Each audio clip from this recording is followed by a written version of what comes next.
अस्सलाम वालेकुम। अरबी में, उर्दू में इसका मतलब होता है अल्लाह आपको सलामत रखे। हिंदी में इसका मतलब होता है ईश्वर आपको सुरक्षित रखे।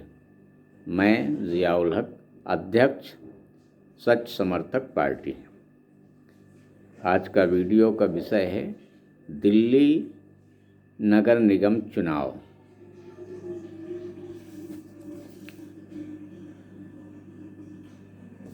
दिल्ली में मुस्लिम मतदाता लगभग 12%।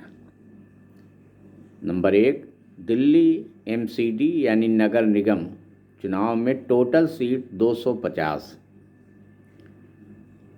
नंबर 2, आप पार्टी जीती 134 सीट पर।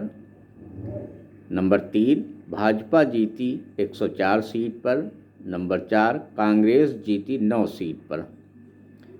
नंबर 5, AIMIM यानी असदुद्दीन ओवैसी की पार्टी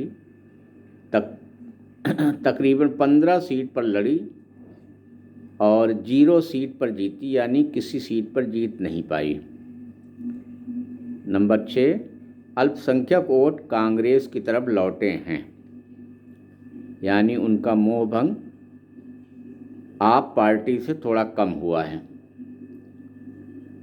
7, दिल्ली में भाजपा के 35% वोट पक्का हर चुनाव में। नंबर 8, भाजपा को मिला वोट 39%, आप पार्टी को 40% के ऊपर, कांग्रेस 10%। भाजपा सीट में पीछे लेकिन वोट प्रतिशत अपना बढ़ाया। नंबर 9, 4% से बढ़कर 12% वोट मिला कांग्रेस को इस बार, यानी इनका वोट बढ़ गया। नंबर 10, 9 सीट पर 7 अल्पसंख्यक कैंडिडेट जीते हैं कांग्रेस की। अबुल फजल इनक्लेव, जाकिर नगर, शास्त्री पार्क, चौहान बागड़, कबीर नगर, मुस्तफ़ाबाद, ब्रिजपुरी, ये वे मुस्लिम बहुल क्षेत्र हैं जहां से मुस्लिम कैंडिडेट जीते हैं। नंबर 11, AIMIM 15 सीटों पर लड़े, 2 सीट पर टक्कर दिया और जीत नहीं पाए कहीं से।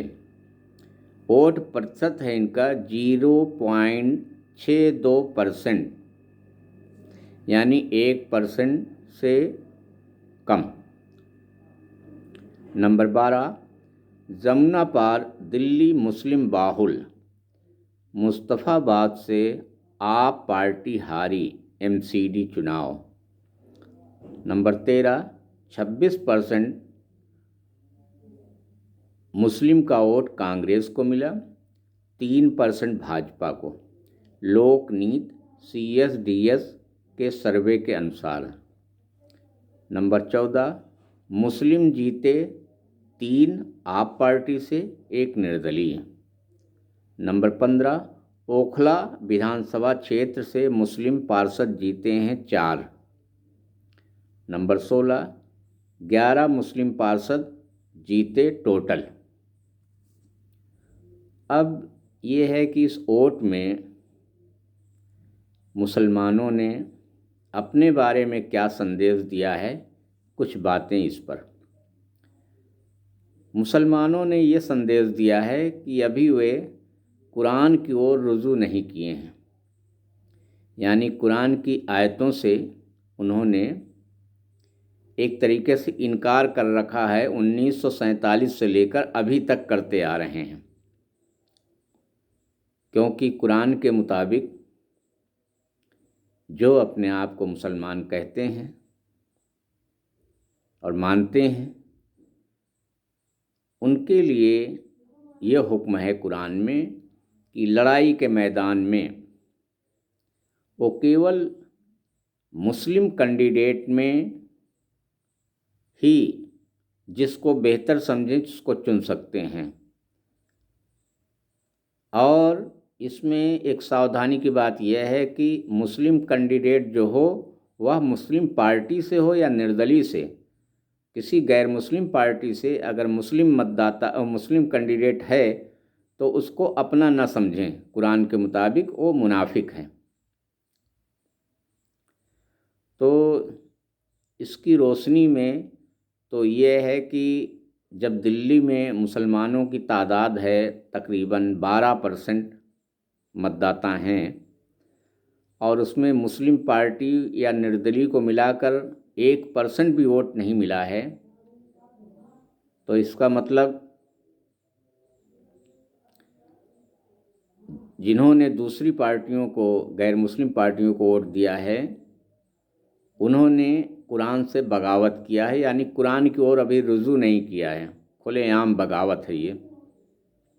अब आप समझ लें कि ऐसे लोगों का क्या नतीजा होगा क़यामत के दिन, जब अल्लाह पूछेगा कि मुस्लिम पार्टी या मुस्लिम निर्दलीय होते हुए आपने गैर मुस्लिम को क्यों चुना, तो हम क्या जवाब देंगे वहाँ, सोच लें।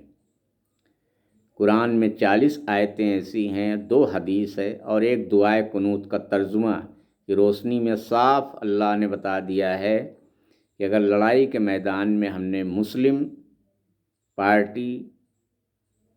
पार्टियों या निर्दलियों में अगर ना चुना, इनके अलावा गैर मुस्लिम पार्टियों से हमने उम्मीदवार चुना, तो क़यामत के दिन हम उसी नेता के साथ उठाए जाएंगे, उसी के साथ हिसाब होगा, उसी के साथ जहन्नम में डाल दिए जाएंगे। अगर हमने जीते जी तौबा न किया तो ये संदेश दिया है मुसलमानों ने कि अभी वो कुरान से बहुत बहुत दूर हैं, बहुत अनजान हैं बिल्कुल। ये कुछ बात थी जो दिल्ली नगर निगम चुनाव पर थी। अगर किसी भाई को लगे कि इसमें कोई बात गलत कह दिया गया है तो मेहरबानी करके संपर्क करें। मेरा मोबाइल नंबर है 93 36 31 68 60। इंशाअल्लाह अपनी गलतियों से तौबा कर लिया जाएगा। शर्त यह है कि जो बात कही जाए, मेरी बात काटी जाए, तो वो सनद रख लें अपना कुरान और हदीस की, उसी की रोशनी में बात होगी।